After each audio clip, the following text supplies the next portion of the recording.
Good morning, सुप्रभात दोस्तों। मैं हूं आपके साथ पंकज कुमार। आज हम लोग देखेंगे एनसीईआरटी सार संग्रह का शैव एवं भागवत धर्म एवं 6ठी शताब्दी ईसा पूर्व का राजनीतिक दशा। ठीक है, चलिए शुरुआत करते हैं। शैव एवं भागवत धर्म कह रहा है कि नैनार कौन था। तो नैनार शैव उपासक था। जो शिव के उपासक थे उसको क्या कहा जाता था? नैनार कहा जाता था। आगे कह रहा है कि मतमयूर से क्या तात्पर्य है। मतमयूर प्राचीन भारत में एक शैव संप्रदाय था। क्या था? प्राचीन भारत में एक शैव संप्रदाय था। तीन मूर्ति तथा अर्धनारीश्वर की पूजा। अर्धनारीश्वर की पूजा किस काल में प्रारंभ की गई थी? तो गुप्त काल में। मेगास्थनीज जी ने भगवान शिव को कौन सी संज्ञा दी थी? तो डायोनीसस कहा था। जैन ग्रंथ उत्तराध्यायन सूत्र में वासुदेव का संबंध किस जैन तीर्थकर से बताया गया है? तो अरिष्टनेमी से बताया गया है। कौन सा? अरिष्टनेमी से। कहता है कि लिंग पूजा का प्रथम स्पष्ट उल्लेख किस पुराण में मिलता है? तो मत्स्य पुराण में मिलता है। अथर्ववेद एवं श्वेताश्वर उपनिषद में शिव का एक नाम महादेव मिलता है। शिव की प्राचीन मूर्ति 1ली शताब्दी ईसा पूर्व की मद्रास के निकट रेनीगुंटा में सिद्ध गुडीमल्लम लिंग के रूप में प्राप्त हुआ है। अर्धनारीश्वर मूर्ति में आधे शिव तथा आधी पार्वती किसके प्रतीक है? देव और उसकी शक्ति के योग का प्रतीक है। देव और उसकी शक्ति के योग का प्रतीक है। दक्षिण भारत में शैव आंदोलन में किसकी प्रमुख भूमिका थी? तो नैनार संतों की संख्या कितनी थी? तो मात्र 63 थी।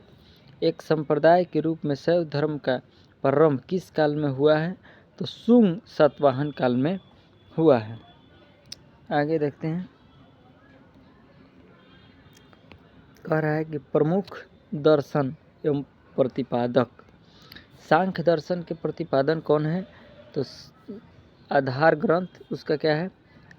सांख्य सूत्र। और प्रतिपादक कपिल मुनि थे। नैनार दर्शन नैनार सूत्र था। अक्षपाद गौतम थे। योग दर्शन योग सूत्र था। इसका पतंजलि है। वैशेषिक दर्शन वैशेषिक सूत्र था। करालदेव उलूक है। मीमांसा के प्रतिपादक जैमिनी है। वेदांत के ब्रह्मसूत्र और बद्रायण। ज़्यादातर यही प्रतिपादक पूछता है। ठीक है ना। जितने भी दर्शन हैं उनके प्रतिपादक केवल याद रखना है कि जैसे सांख्य दर्शन कपिल मुनि, न्याय दर्शन अक्षपाद गौतम, योग दर्शन पतंजलि, वैशिक दर्शन कणादुलूक, मीमांसा के जैमिनी, वेदांत के बद्रायण। नीचे कह रहा है नोट में कि गुप्त शासक चंद्रगुप्त द्वितीय ने विक्रमादित्य, विक्रमांक तथा परम भागवत आदि उपाधि धारण की थी। आगे कह रहा है संप्रदाय और संस्थापक। आजीवक संप्रदाय के संस्थापक मखली घोषाल थे। घोर अक्रियावादी के पूरण कश्यप थे। यादृच्छवाद के आचार्य अतीत केशकाम्बलिन थे। भौतिकवाद के पकुतकचायन थे। अनिश्चयवादी के संजय बेटली पुत्र था। अनिश्चयवाद के संजय बेटली पुत्र था। भागवत धर्म का प्रवर्तक किसे माना जाता है? कृष्ण को माना जाता है। किस ग्रंथ में सर्वप्रथम देवकी पुत्र कृष्ण का वर्णन किया गया है? तो छंदोपनिषद में किया गया है। भगवत संप्रदाय के विकास का श्रेय किन शासकों को दिया जाता है? तो ये गुप्त शासकों को दिया जाता है। हेलियोडोरस तक्षशिला का निवासी था तथा उसके बेसनगर अभिलेख में वासुदेव के संबंध में वर्णन मिलता है। कर्म का सिद्धांत किस दर्शन से संबंधित है? तो मीमांसा से संबंधित है। कर्म का सिद्धांत मीमांसा से संबंधित है। अवतारवाद का सर्वप्रथम उल्लेख किस ग्रंथ में मिलता है? श्रीमद् भागवत गीता में मिलता है। भागवत गीता में मोक्ष के साधन के रूप में धर्म, कर्म और भक्ति, भागवत गीता में धर्म, कर्म और भक्ति को समान महत्व दिया गया है। वह प्राचीन स्थल जहाँ 60,000 ऋषि मुनियों की सभा में संपूर्ण महाभारत कथा का प्रवचन किया गया था। नैमिषारण्य यानी सीतापुर उत्तर प्रदेश है। 60,000 ऋषि मुनियों की सभा में संपूर्ण महाभारत कथा का वाचन कराया गया था। आगे कह रहा है कि भागवत संप्रदायों में भक्ति के रूप की संख्या कितनी है? तो 9। मेगास्थनीज ने कृष्ण को किस नाम से उल्लेखित किया है? तो हेराक्लीज के नाम से कहा है। दक्षिण भारत में वैष्णव मत का विस्तार किसने किया था? औलार संतों ने किया था। औलार संतों की संख्या 12 मानी जाती है। इन संतों में अंडाल नामक महिला संत का भी उल्लेख है, जिन्हें दक्षिण की मीरा भी कहा जाता है। दक्षिण का मीरा किसे कहा जाता है? अंडाल नामक महिला संत को कहा जाता है। आगे देखते हैं हम 6ठी शताब्दी ईसा पूर्व की राजनीतिक दशा। कह रहा है कि मगध साम्राज्य का उत्कर्ष किस शताब्दी में हुआ था? तो 6ठी ईसा पूर्व में हुआ था। मगध साम्राज्य का वास्तविक संस्थापक कौन था? तो बिंबिसार था। इसका कार्यकाल है 544 से लेकर 49 ईस्वी पूर्व तक। गोदावरी नदी के तट पर स्थित महाजनपद का क्या नाम था? तो अस्मक या अस्सक दक्षिण भारत में स्थित एकमात्र महाजनपद था। आगे है कि नंद वंश के पश्चात मगध पर किस राजवंश ने शासन किया था? तो मौर्य वंश ने किया था। पाटलिपुत्र को किस शासक ने सर्वप्रथम अपनी राजधानी बनाई थी? तो उदयन ने बनाई थी। ऐसे पाटलिपुत्र का ओरिजिनल संस्थापक उदयन ही था। उदयन वासवदत्ता की कहानी किस स्थान विशेष से संबंधित है? उज्जैन से संबंधित है। सिकंदर के आक्रमण के समय उत्तर भारत में नंद वंशीय शासक धनानंद का शासक था। जब सिकंदर ने भारत पर आक्रमण किया था तो उत्तर भारत में नंद वंश का शासक था। नंद वंश एक नाई समाज से बिलोंग करते थे। आगे देखते हैं, गौतम बुद्ध के समय का प्रसिद्ध वैद्य जीवक को किसने अपने दरबार में स्थान प्रदान किया था? तो बिंबिसार ने। गौतम बुद्ध को बिंबिसार ने अपने दरबार में बुलाया था। प्राचीन स्थान श्रावस्ती का नगर विन्यास किस अवस्थी का है? आकृति का है, अर्धचंद्राकार है।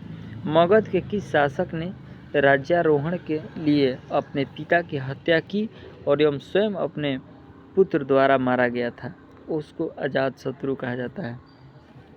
सिकंदर एवं पोरस की सेनाओं में के मध्य किस नदी के तट पर युद्ध हुआ था? तो झेलम नदी के तट पर। किस शासक को परशुराम द्वारा दूसरा अवतार कहा जाता है? महापद्म नंद को परशुराम द्वारा दूसरा अवतार कहा जाता है। आगे कह रहा है, सिकंदर के समकालीन यूनानी लेखकों का विवरण, लेखक और उसका प्रमुख रचना, यही दो हम लोग देख लेते हैं। आगे आप लोग को ज़रूरत होगा तो पूरा देख लीजिएगा। अरिस्टोब्यूलस लेखक है। अरिस्टोब्यूलस युद्ध का इतिहास नामक पुस्तक लिखा है। अनोसेक्ट्रियस सिकंदर की जीवनी लिखी है। निरियाकस जो कि स्ट्रेबो एवं एरियन का विवरण किया है। ठीक है, आगे देखते हैं। बौद्ध ग्रंथ अंगुत्तर निकाय एवं जैन ग्रंथ भगवती सूत्र में 16 महाजनपद का उल्लेख किया गया है। हम आप लोग से यही कहेंगे कि ज़्यादा से ज़्यादा इस वीडियो को लाइक कीजिए, सपोर्ट कीजिए, ताकि हमको भी सपोर्ट मिले, और इसे ज़्यादा से ज़्यादा लोगों के पास शेयर कीजिए और सब्सक्राइब कीजिए। आगे हम आप लोगों को वीडियो ये कंटिन्यू देते रहेंगे। ये दशहरा पूजा के कारण आप लोग के पास वीडियो नहीं आ रहा था, लेकिन अब कंटिन्यू आपको वीडियो मिलता रहेगा। 16 महाजनपद को देखते हैं कि क्या कह रहा है इसमें कह रहा है महाजनपद और उसकी राजधानियाँ। अंग के राजधानी चंपा, प्राचीन नाम मुंगेर था। कौन? प्राचीन नाम मालिनी मुंगेर था। मगध के गिरिब्रज, अभी राजगिरी कहा जाता है, अभी इसको राजगिरी कहा जाता है। मल की काशी नारा पावापुरी या देवरिया गोरखपुर को कहा जाता है। काशी यानी बनारस, कौशल, श्रावस्ती, अयोध्या, फैजाबाद को। पंचाल, उत्तरी पंचाल, अक्षवी एवं दक्षिणी पंचाल कंपिल्य को कहा जाता है। कुरु, कौरवों का क्षेत्र था, ये था इंद्रप्रस्थ, ये मेरठ और हरियाणा में स्थित है। बज्जी, विदेह एवं मिथिला। मत्स्य, विराटनगर, जयपुर। वत्स, कौशाम्बी, इलाहाबाद और बांदा। सूरसेन, मथुरा को कहा जाता है। चेदी की राजधानी कहाँ थी? सोत्सीवती यानी शक्तिमती थी। अस्मक, पोतन या पोटली था। आगे देखते हैं। अवंती के उत्तरी अवंती उज्जैन एवं दक्षिणी अवंती महिष्मती था। गंधार की राजधानी तक्षशिला जो कि पाकिस्तान में है। कंबोज की राजधानी हाटक, राजपुर कश्मीर में है। बज्जी तथा मल महाजनपदों में गणतांत्रिक व्यवस्था थी। हर्यक वंश का अंतिम शासक कौन था? नागदशक था। उज्जैन का प्राचीनतम नाम क्या था? अवंतिका था। सिकंदर की मृत्यु कहाँ हुई थी? बेबीलोन में हुई थी 323 ईस्वी पूर्व में। ग्रीक लेखकों ने किस शासक का उल्लेख अग्रमीज एवं जैंद्रमीज के नाम से किया है? तो धनानंद का उल्लेख किया गया है। लेखक कह रहा है कि ग्रीक लेखकों ने किस शासक का उल्लेख अग्रमीज एवं जैंद्रमीज के नाम से किया है? तो वो घनानंद नंद वंश का वास्तविक संस्थापक था। चलिए दोस्तों, ये हम लोग का समाप्त हुआ 6वीं शताब्दी और शैव धर्म। मिलते हैं नेक्स्ट वीडियो में, तब तक ले जय हिंद, जय भारत।